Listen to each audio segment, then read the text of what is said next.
स्वागत है आप सभी का एक बार फिर से अपने चैनल स्टडी विद समीर पर। लास्ट क्लास में हमने 10th क्लास हिस्ट्री अध्याय 1 यूरोप में राष्ट्रवाद इसका पार्ट 1 कंप्लीट करा दिया था। आज इसका सेकंड पार्ट है और इस सेकंड पार्ट में ये पूरा अध्याय हो जाएगा। चलिए सेकंड पार्ट को स्टार्ट करते हैं। सेकंड पार्ट सबसे पहले टॉपिक है भूख कठिनाइयाँ और जन विद्रोह। सन 1830 का दशक यूरोप में भारी कठिनाइयाँ लेकर आया और 19वीं सदी के प्रथम भाग में पूरे यूरोप में जनसंख्या में ज़बरदस्त वृद्धि हुई, यानी कि धीरे धीरे आबादी बढ़ना शुरू हो गई। ज़्यादातर देशों में नौकरी ढूंढने वालों की तादाद उपलब्ध रोज़गारों से अधिक थी। जितने ज़्यादा काम भी नहीं थे उतने ज़्यादा लोग थे, उससे भी ज़्यादा लोग, काम कम थे लोग ज़्यादा थे। और ग्रामीण क्षेत्रों की अतिरिक्त आबादी शहर जाकर भीड़ से भरी गरीब बस्तियों में रहने लगी। गांव को लोगों ने छोड़ दिया और शहरों में काम की तलाश में निकल गए और शहरों में काम ढूंढने के लिए वहीं बस गए। खाने पीने की चीज़ों के मूल्य बढ़ने या किसी वर्ष फसल के खराब होने के शहर और गांव में व्यापक गरीबी फैल जाती थी। और 1848 ऐसा ही एक वर्ष था। खाने पीने की कमी और व्यापक बेरोजगारी से पेरिस के लोग सड़कों पर उतर आए। जगह जगह अवरोध लगाए गए और लुई फिलिप को भागने पर मजबूर किया गया। अब लुई फिलिप को हम सभी जानते हैं, सन 1830 में उदारवादियों द्वारा बैठाया गया था गद्दी पर। उसको सब भगाने लगे क्योंकि महंगाई इतनी बढ़ गई थी, लोग परेशान हो रहे थे, खाने पीने की चीज़ों पर रेट बढ़ रहे थे, जिसकी वजह से लोगों को बहुत ज़्यादा परेशानी उठानी पड़ रही थी और लुई फिलिप उस पर कोई भी फ़ायदा कर नहीं रहा था। तो राष्ट्रीय सभा ने एक गणतंत्र की घोषणा करते हुए 21 वर्ष से ऊपर सभी वयस्क पुरुषों को मताधिकार प्रदान किया और काम के अधिकार की गारंटी दी। रोजगार उपलब्ध कराने के लिए राष्ट्रीय कारखाने स्थापित किए गए। 4 जून को दोपहर 2 बजे बुनकरों की एक भीड़ अपने घरों से निकली और 2 कतारों में चलते हुए ठेकेदार की कोठी पहुंची। वे ज़्यादा मजदूरी की मांग कर रहे थे और उसके बाद ये भीड़ घर में ज़बरदस्ती घुस गई और चमचमाती खिड़कियां, फर्नीचर और चीनी मिट्टी की बनी नफीस चीज़ें तोड़ दी। मतलब कारखाने के जो मज़दूर होते हैं वो अपनी सैलरी बढ़ाने के लिए, अपने अधिकार पाने के लिए और काम के घंटे कम कराने के लिए जो मालिक थे कंपनी या फैक्ट्री वगैरह के, उनके घर पहुंच गए और वहाँ पर अपनी बात मनवाने लगे। जब उन्होंने बात नहीं मानी तो उनके घर में जो महंगी महंगी चीज़ें लगी हुई थी, चमचमाती खिड़कियाँ, फर्नीचर, चीनी मिट्टी की बनी नफीस चीज़ें सब तोड़ डाली। ठेकेदार अपने परिवार के साथ पड़ोस के गांव भाग गया। हालांकि ऐसे व्यक्ति को उस गांव ने शरण देने से इनकार कर दिया, यानी कि दूसरे गांव के लोगों ने भी ऐसे व्यक्ति को शरण देने से मना कर दी। वहां 24 घंटे बाद सेना को बुलाकर उसकी मदद से लौटा और इसके बाद जो टकराव हुआ उसमें 11 बुनकरों को गोली मार दी गई। इस तरह से ये घटना हुई। अब सर 1848 उदारवादियों की क्रांति। फरवरी 1848 की घटनाओं से राजा को गद्दी छोड़नी पड़ी और एक गणतंत्र की घोषणा की गई जो सभी पुरुषों के सार्वमताधिकार पर आधारित थी। 8 मई 1848 को 831 निर्वाचित प्रतिनिधियों ने एक सजे धजे जुलूस में जाकर फ्रैंकफर्ट संसद में अपना स्थान ग्रहण किया। यह संसद सेंट पॉल चर्च में आयोजित हुई और प्रशा के राजा फ्रेडरिक विल्हेम चतुर्थ को ताज पहनाने की पेशकश की तो उसने उसे अस्वीकार कर उन राजाओं का साथ दिया जो निर्वाचित सभा के विरोधी थे। वही संसद का सामाजिक आधार कमज़ोर हो गया और अंत में सैनिकों को बुलाया गया और असेंबली भंग होने पर मजबूर हुई। अब धीरे धीरे ये सारी घटनाएं चल रही हैं। फिर उदारवादी आंदोलन के अंदर महिलाओं को राजनीतिक अधिकार प्रदान करने का मुद्दा विवादास्पद था, यानी कि उदारवादियों ने महिलाओं को भी हिस्सा देने के लिए वहाँ काफ़ी विवाद हुए। हालांकि आंदोलन में वर्षों से बड़ी संख्या में महिलाओं ने सक्रिय रूप से भाग लिया और महिलाओं ने अपने राजनीतिक संगठन स्थापित किए, अखबार शुरू किए गए और राजनीतिक बैठकों और प्रदर्शनों में शिरकत की और इसके बावजूद उन्हें असेंबली के चुनाव के दौरान मताधिकार से वंचित रखा गया। फिर भी महिलाओं को असेंबली के चुनाव से अलग रखा गया। जब सेंट पॉल चर्च में फ्रैंकफर्ट संसद की सभा आयोजित की गई तब महिलाओं को केवल प्रेक्षकों की हैसियत से दर्शक दीर्घा में खड़े होने को दिया गया। बस मतलब खड़े होने की इजाज़त दे दी, वोट वगैरह या मताधिकार डालने की कोई इजाज़त तब भी नहीं दी।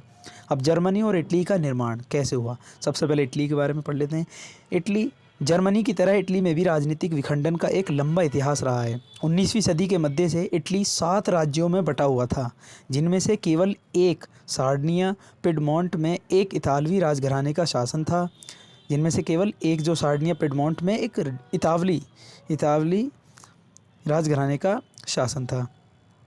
1830 के दशक में ज्यूसेppe मैत्सिनी ने एकीकृत इतालवी गणराज्य के लिए एक सुविचारित कार्यक्रम प्रस्तुत करने की कोशिश की। उसने अपने उद्देश्यों के प्रसार के लिए यंग इटली नामक एक गुप्त संगठन भी बनाया, यानी कि जो आपका जिसेपे मैत्सिनी एक महान आदमी था, आपको पता होना चाहिए, वो एक उदारवादी थे, और उन्होंने यंग इटली नामक एक संगठन भी बनाया, और यंग इटली नामक एक गुप्त संगठन भी बनाया। मंत्री प्रमुख कावूर, जिसने इटली के प्रदेशों को एकीकृत करने वाले आंदोलन का नेतृत्व किया, ना तो एक क्रांतिकारी था और ना ही जनतंत्र में विश्वास रखने वाला था। और इतालवी अभिजात वर्ग के तमाम अमीर और शिक्षित सदस्यों की तरह इतालवी भाषा से कहीं बेहतर फ्रेंच बोलते थे। मतलब ज़्यादातर वहाँ इतालवी भाषा से ज़्यादा फ्रेंच ज़्यादा लोग बोलते थे। और फ्रांस से सार्डिनिया पिडमोंट की तरह एक चतुर कूटनीतिक संधि जिसके पीछे कावूर का हाथ था, से सार्डिनिया पिडमोंट 1859 में ऑस्ट्रेलियाई बलों को हरा पाने में कामयाब हुआ। और नियमित सैनिकों के अलावा जिसेपे मैत्सिनी और गैरिबाल्डी के नेतृत्व में भारी संख्या में सशस्त्र स्वयंसेवकों ने इस युद्ध में हिस्सा लिया। सन 1861 में इमैनुअल द्वितीय की एकीकृत इटली का राजा घोषित किया गया। अब फिर नया राजा इमैनुअल आया, मगर इटली के अधिकांश निवासी, जिनमें निरक्षरता की दर काफ़ी ऊंची थी, यानी कि पढ़े लिखे कम थे, अभी भी उदारवादी राष्ट्रवादी विचारधारा से अनजान थे। अभी भी नहीं जानते थे कि उदारवादी राष्ट्रवादी विचारधारा क्या है, क्योंकि पढ़े लिखे नहीं थे। अब ब्रिटेन की अजीब दास्तान, इससे देखो पेपर में भी क्वेश्चन आता है कि ब्रिटेन की अजीब दास्तान। अब क्या है ब्रिटेन की अजीब दास्तान, जरा सुन लेते हैं। देखो, ब्रिटेन में राष्ट्र राज्य का निर्माण अचानक हुई कोई उथल पुथल या क्रांति का परिणाम नहीं था। यानी कि ब्रिटेन के अंदर जो राष्ट्र राज्यों का निर्माण हुआ है वो एकदम से नहीं हुआ, उसको काफ़ी समय लगा है। ये एक लंबी चलने वाली प्रक्रिया का नतीजा था। 18वीं सदी के पहले ब्रितानी राष्ट्र था ही नहीं। 18वीं सदी से पहले ब्रिटेन एक राष्ट्र था ही नहीं। और ब्रितानी द्वीप समूह में रहने वाले लोगों, अंग्रेज, वेल्स, स्कॉट या आयरिश की मुख्य पहचान नृजातीय थी। सबकी अपनी अपनी जाति थी ना। अंग्रेज में जैसे वेल्स, कुछ स्कॉट थे, कुछ आयरिश, इनकी खुद की मुख्य पहचान थी। ये नृजातीय थे। नृजातीय का मतलब हमने पहले भी नए शब्दों में पढ़ा था। अगर नहीं पता हो तो आप इस वीडियो के फर्स्ट पार्ट पर जाइए और उसमें देखिए, नए शब्दों में नृजातीय था। नृजातीय मतलब एक क्षेत्र में रहने वाले एक जाति के समूह होते हैं ना, जिनकी एक पर्सनल जाति होती है खुद की। ऐसे स्कॉटिश हाईलैंड्स के निवासी, जिन कैथोलिक कुलों ने जब भी अपनी आज़ादी को व्यक्त करने का प्रयास किया, उन्हें ज़बरदस्त दमन का सामना करना पड़ा। जब भी स्कॉटिश हाईलैंड्स के निवासी ने अपने आप को आज़ाद करने का मौका दिया या व्यक्त करने का प्रयास करा, तो उन्हें हमेशा दबा दिया जाता था। स्कॉटिश हाईलैंड के लोगों को अपनी गैलिक भाषा बोलने या अपनी राष्ट्रीय पोशाक पहनने की मनाही थी, ठीक है, ब्रिटेन में। और आयरलैंड का भी कुछ ऐसा ही हश्र हुआ। वह देश के कैथोलिक और प्रोटेस्टेंट धार्मिक गुटों में गहराई में बटा हुआ था। देखो, कैथोलिक और प्रोटेस्टेंट ये चर्च है, चर्च ईसाइयों के, ठीक है। अंग्रेज़ों ने आयरलैंड में प्रोटेस्टेंट धर्म मानने वालों को बहुसंख्यक कैथोलिक देश पर प्रभुत्व बढ़ाने में सहायता की। अंग्रेज़ों ने आयरलैंड में प्रोटेस्टेंट धर्म मानने वाले को बहुसंख्यक कैथोलिक देश पर प्रभुत्व बढ़ाने में सहायता की कि हमें जो है प्रोटेस्टेंट धर्म को मानने वालों की संख्या बढ़ानी है कैथोलिक देश पर प्रभुत्व करने में। और ब्रिटानी प्रभाव के विरुद्ध के हुए कैथोलिक विद्रोह को निर्ममता से कुचल दिया गया। लेकिन ब्रिटेन के प्रभाव को देखते हुए कैथोलिक विद्रोह को निर्ममता से कुचल दिया गया और 1801 में आयरलैंड को बलपूर्वक यूनाइटेड किंगडम में शामिल कर लिया गया और एक नए ब्रिटानी राष्ट्र का निर्माण किया गया है। अब जरा हम ज्यूसेppe गैरिबाल्डी के बारे में पढ़ लेते हैं। ज्यूसेppe गैरिबाल्डी संभवतः इटली के स्वतंत्र सेनानियों में सबसे मशहूर है और उसका संबंध एक ऐसे परिवार से था जो तटीय व्यापार में संलग्न था, यानी कि समुद्र के किनारे व्यापार वगैरह करते थे उसका पूरा परिवार। और वह स्वयं व्यापारिक नौसेना में एक नाविक था और वह खुद एक नाविक था। नाविक आप सभी जानते हो, समुद्र में जहाज चलाने वाले कोई नाविक कहते हैं। 1833 में उसकी मुलाकात मैत्सिनी से हुई। वह यंग इटली आंदोलन से जुड़ा और 1834 में पिडमोंट के गणतंत्रीय विद्रोह में उसने भाग लिया। यह विद्रोह कुचल दिया गया और गैरिबाल्डी को दक्षिण अमेरिका भागना पड़ा, जहां वह 1848 तक निर्वासन में रहा और 1854 में उसने विक्टर इमैनुअल सेकंड का समर्थन किया, जो इतालवी राज्यों को एकीकृत करने का प्रयास कर रहा था। 1860 में गैरिबाल्डी ने दक्षिण इटली की तरफ एक्सपीडिशन ऑफ द 1000 लोगों का अभियान का नेतृत्व किया और इस अभियान में नए स्वयंसेवक जुड़ते चले गए और उनकी संख्या लगभग 30,000 तक पहुंच गई। वह रेड शर्ट्स के नाम से लोकप्रिय हुए, यानी कि इसने भी एक नया संगठन बनाया और वो किस नाम से प्रसिद्ध हुए? वह रेड शर्ट्स के नाम से लोकप्रिय हुए। 1867 में गैरीबाल्डी के नेतृत्व में स्वयंसेवकों की एक सेना पेपल राज्यों से लड़ने रोम गई, जो इटली के एक एकीकरण में अंतिम बाधा थी। यानी कि रोम अंतिम बाधा बन रहा था इटली के एकीकरण में। फिर गैरीबाल्डी के नेतृत्व में एक सेना गई पेपल राज्यों से लड़ने। वहाँ एक फ्रांसीसी सैनिक टुकड़ी तैनात थी, वहाँ पहले से भी एक फ्रांसीसी सैनिक टुकड़ी तैनात थी, और रेड शर्ट फ्रांसीसी और पेपल सैनिकों के सामने टिक नहीं पाए। और 1870 में जब प्रशासक युद्ध के दौरान फ्रांस ने रोम से अपने सैनिक हटा लिए, तब जाकर पेपल राज्य अंततः इटली में सम्मिलित हुआ। यानी कि पेपल राज्यों से लड़ने के लिए रोम तो गए इटली के सैनिक, लेकिन वहाँ पहले से ही फ्रांस के सैनिक खड़े हुए थे, वहाँ फ्रांस के सैनिक पहले से ही मौजूद थे। जब तक वहाँ फ्रांस के सैनिक रहे तो इटली के सैनिकों, जो रेड शर्ट्स के नाम से मशहूर थे, जिसमें गैरीबाल्डी उसका नेतृत्व कर रहा था, शुरुआत में वो नहीं जीत पाए। लेकिन जब वहाँ से फ्रांस के सैनिक हटा दिए गए रोम से, तब इटली ने मौका पाते ही पेपल राज्य अंततः इटली में सम्मिलित कर लिया। देखो ये चित्र हमें क्या बताता है, चित्र को मैं पूरा दिखाता हूँ।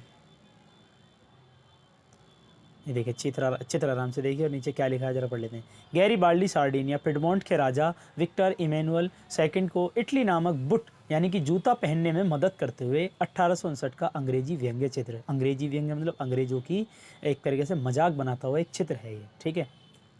अब जरा आगे पढ़ लेते हैं।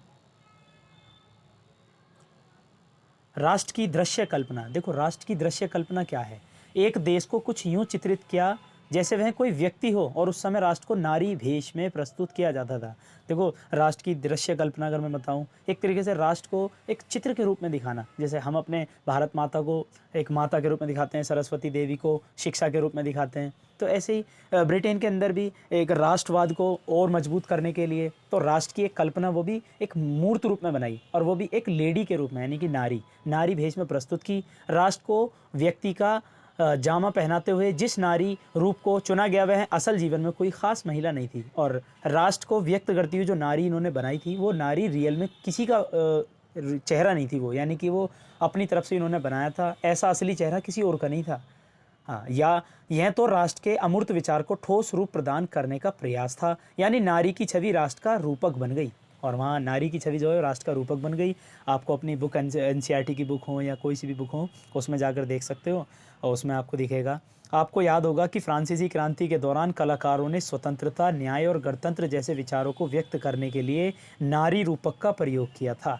यानी कि फ्रांसीसी क्रांति के दौरान भी लोगों ने राष्ट्रवाद को दिखाने के लिए, स्वतंत्रता को दिखाने के लिए, न्याय और गणतंत्र को दिखाने के लिए उन्होंने भी नारी रूपक का प्रयोग करा, और इन आदर्शों को विशेष वस्तुओं या प्रतीकों से व्यक्त किया गया था, ठीक है। और जैसा कि आपको याद होगा, स्वतंत्रता का प्रतीक लाल टोपी या टूटी जंजीर है।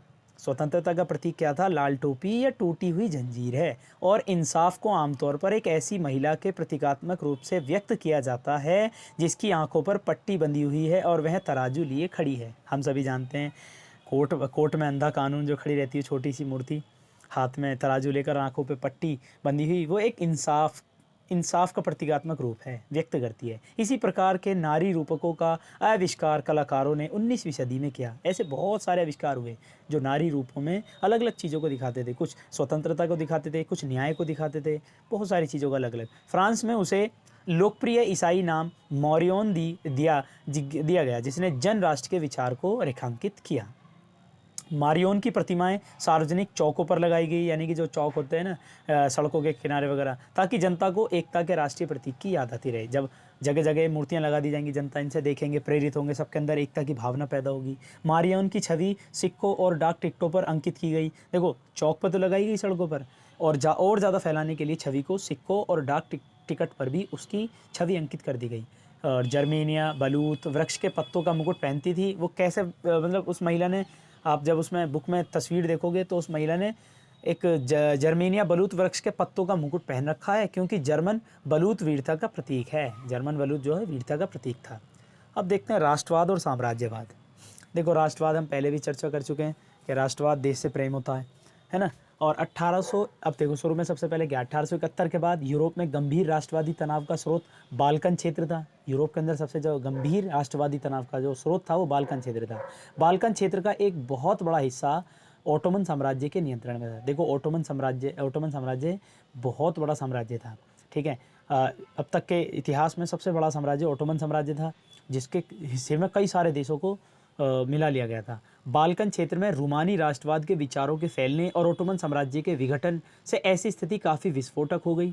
बाल्कन लोगों ने आज़ादी या राजनीतिक अधिकारों के अपने दावे को राष्ट्रीयता का आधार दिया और उन्होंने इतिहास का इस्तेमाल यह साबित करने के लिए किया कि वे कभी स्वतंत्र हुआ करते थे, यानी कि स्वतंत्र थे। बाल्कन क्षेत्र के लोगों ने अपने आप को आज़ाद दिखाने के लिए इतिहास को दोहराया और ये कहा कि हम भी इतिहास में स्वतंत्र हुआ करते थे, किंतु तत्पश्चात विदेशी शक्तियों ने उन्हें अधीन कर लिया। लेकिन उन्होंने बताया कि विदेशी शक्तियों ने उन्हें गुलाम बना लिया है। सॉरी, एक मिनट, वीडियो वापसी ले जाता हूँ मैं अपनी।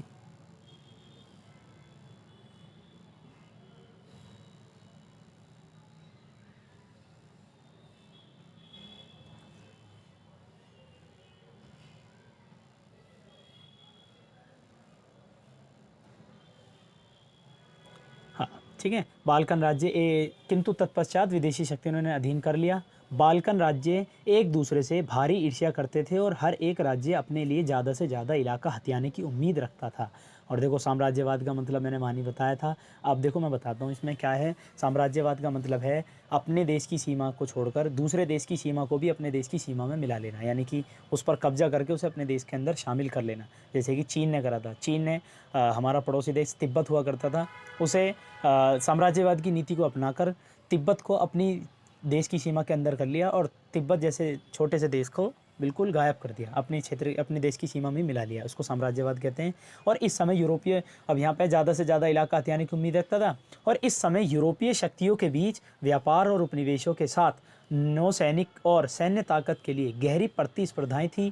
जिस तरह बाल्कन समस्या आगे बढ़ी, उसमें यह प्रतिस्पर्धाएं खुलकर सामने आई और अंततः प्रथम विश्व युद्ध हुआ। और प्रथम विश्व युद्ध को आप सभी जानते हो, पूरी दुनिया का सबसे पहला युद्ध यही था जो सन 1914 से चलकर सन 1918 से 1919 तक चला। साम्राज्यवाद से जुड़कर राष्ट्रवाद 1914 में यूरोप को महाविपदा की ओर ले गया। और राष्ट्रवाद इतना फैल गया, यूरोप के अंदर इतना फैल गया कि राष्ट्रवाद की भावना पूरे यूरोप को प्रथम विश्व युद्ध के विपदा में ले गया। विपदा, महाविपदा का मतलब कह रहा बहुत बड़ी परेशानी की तरफ ले गया। क्योंकि आप जानते हो फर्स्ट वर्ल्ड वॉर में काफ़ी नुकसान हुआ। इसकी चर्चा अब आप आगे करोगे। अब ज़रा प्रतीक और उनके मतलब समझ लेते हैं, ठीक है। ये लास्ट में है, ये आता है, एक एक नंबर का आ जाता है। टूटी हुई बेड़ियाँ, सबसे पहले टूटी हुई बेड़ियाँ, आज़ादी का मिलना इसका प्रतीक। बाज छाप कवच, जिसके ऊपर बाज छपे रहते थे, ऐसे कवच किस काम में आते थे? जर्मन साम्राज्य की प्रतीक शक्ति, जर्मन साम्राज्य की शक्ति का प्रतीक था वो। बलूत पत्तियों का मुकुट, हम पहले ही पढ़ चुके हैं। जो बलूत पत्तियों का मुकुट था और एक नारी को पहनाया गया था और वो था बहादुरी का प्रतीक। तलवार, मुकाबले की तैयारी, और तलवार पर लिपटी जैतून की डाली, शांति की चाह। काला, लाल और सुनहरा तिरंगा, 1848 में उदारवादी राष्ट्रवादियों का झंडा, जिसे जर्मन राज्यों के ड्यूक्स ने प्रतिबंधित घोषित कर दिया। और उगते सूर्य की किरणें, एक नए युग का सूत्रपात। जब उगता सूरज यानी कि एक नए युग की शुरुआत हो रही है, ठीक है। इसी के साथ हमारी वीडियो आज ही पूरी होती है। इसका सेकंड पार्ट भी मैंने पढ़ा दिया है और इसी के साथ ये अध्याय भी पूरा हो गया, यूरोप में राष्ट्रवाद। अब जो अगला अध्याय आएगा वह है भारत में राष्ट्रवाद, और उसको बहुत अच्छे से पढ़ने की कोशिश करेंगे, बहुत बेहतरीन ढंग से। और अगर आपको ये वीडियो बहुत अच्छी लगी हो तो इसको वीडियो को लाइक करें और चैनल को सब्सक्राइब करें।